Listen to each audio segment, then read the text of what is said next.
Bashimire inshuti mudahwema kubana natwe mumeze mute Imana ikomeze kubaha umugisha kandi mukomeze mushyigikirwe nayo.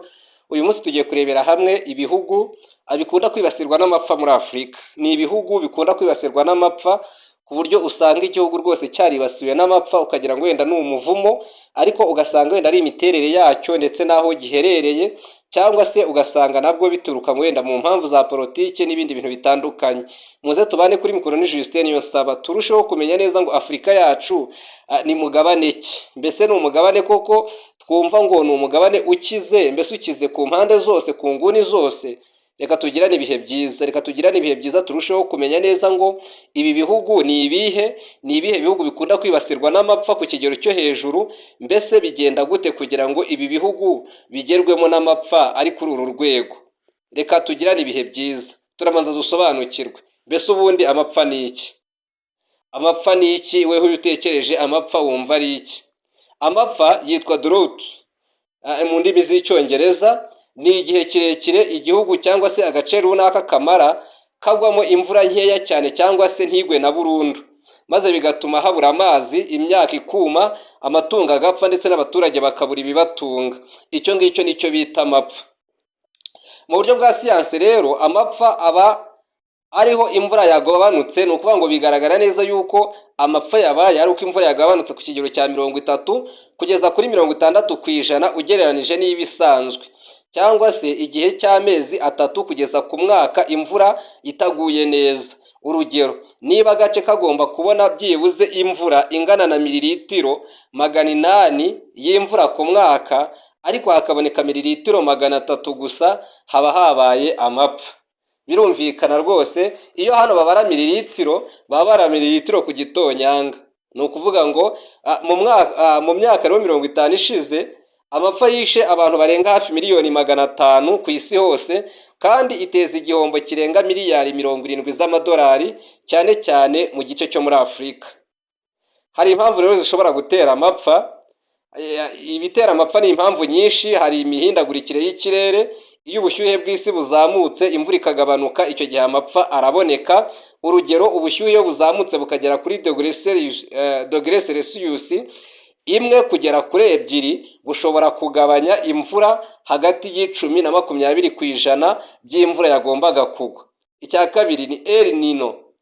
El Nino ni ihindagurika ry'ikirere ku nyanja ya Pasifika rituma ibice byinshi bya Afurika bibura imvura. Icya gatatu gishobora gutuma amapfa aboneka mu gace runaka ni ugutema amashyamba. Gutema amashyamba, iyo amashyamba rwose atemwe, amazi mu butaka aragabanuka, imvura ikagabanuka. Niyo mpamvu rero gutera amashyamba kenshi ni ikintu cy'ingenzi, kandi aya mashyamba akabungwabungwa.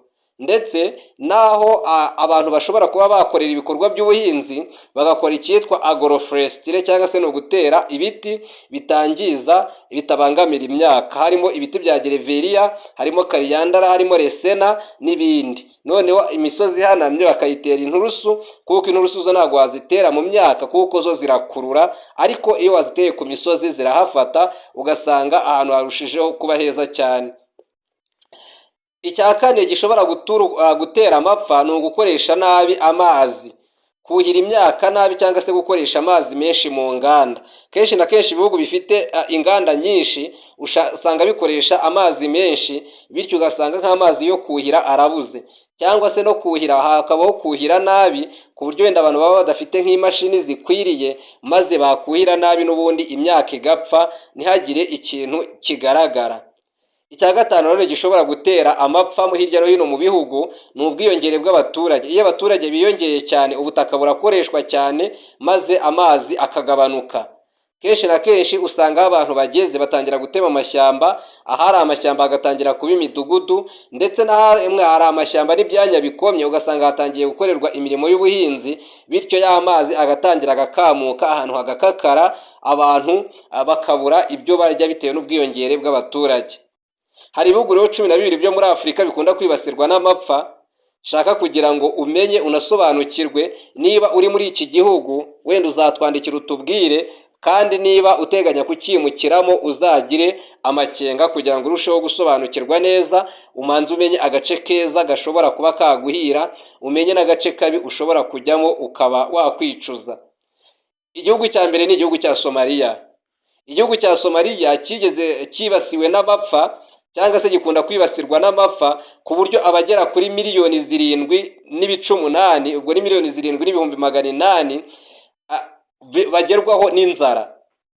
Igihe rero yigeze kwibasirwa n'amapfa, haje gupfa mu mwaka umwe abaturage barenga ibihumbi 43 kubera inzara. Abantu rero bari bashonje cyane, bari miliyoni 6,500,000.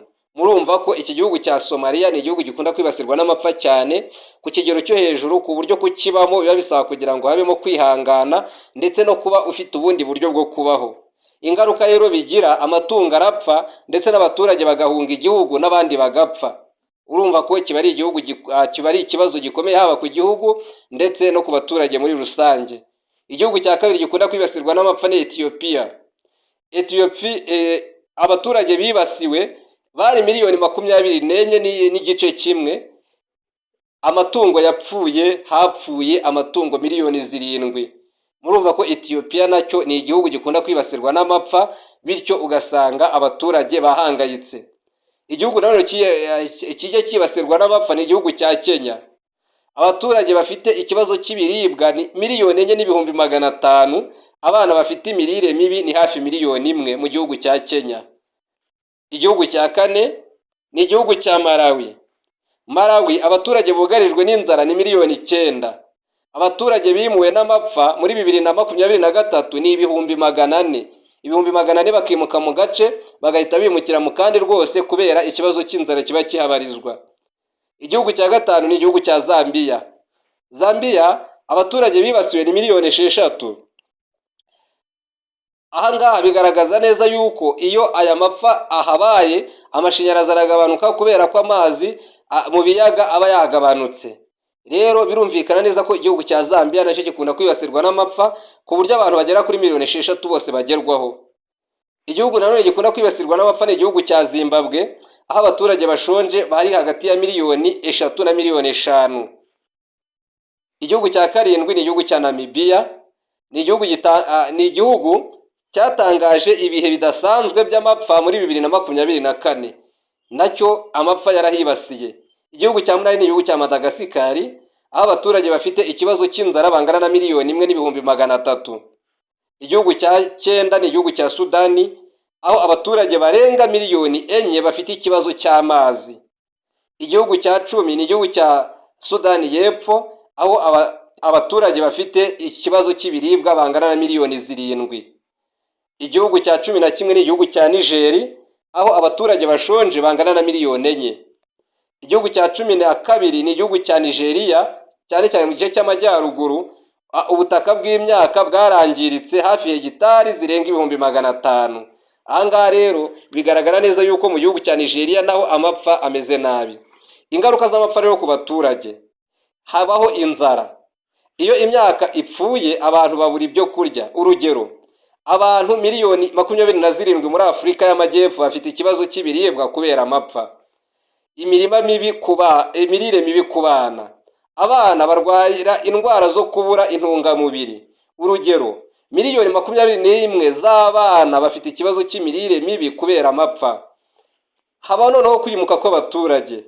Abaturage bava mu byaro bagahungira ahandi. Urugero, abantu hafi miliyoni 1 bo muri Somaliya bahunze amapfa.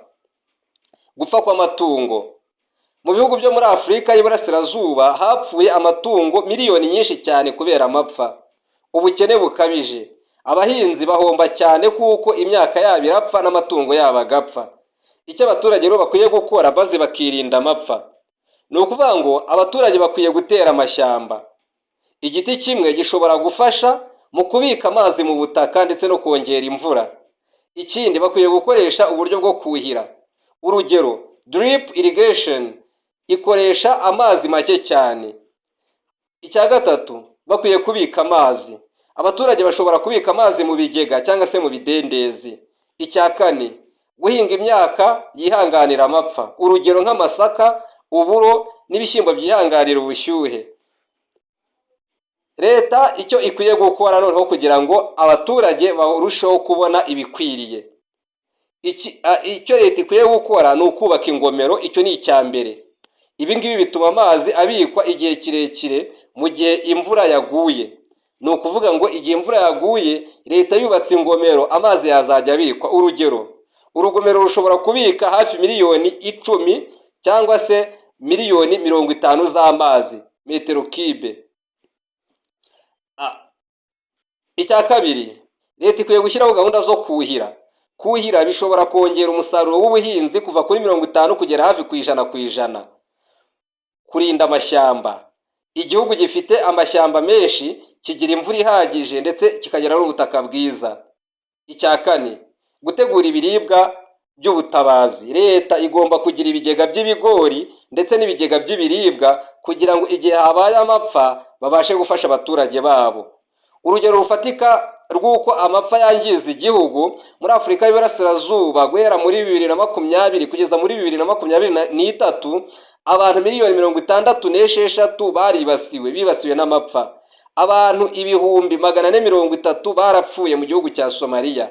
Amatungo miliyoni nyinshi zarapfuye. Ibi byatumye abaturage benshi bimuka maze inzara ikwira mu bihugu byinshi. Mu magambo make, amapfa ni ikibazo gikomeye cyane muri Afurika kuko abaturage benshi batunzwe n'ubuhinzi bushingiye ku mvura. Iyo imvura itaguye neza, ubuzima bw'abantu n'ubukungu bw'igihugu birahungabana. Reka tugushimire cyane kuba udahwema kubana natwe. Uyu munsi twavugaga ku bihugu byugarijwe n'amapfa, cyane cyane hirya no hino mu gihugu mu mugabane wa Afurika. Niba hari kimwe mu bihugu urimo, ushobora kutwandikira muri comments kuko ukatubwira uko bihagaze.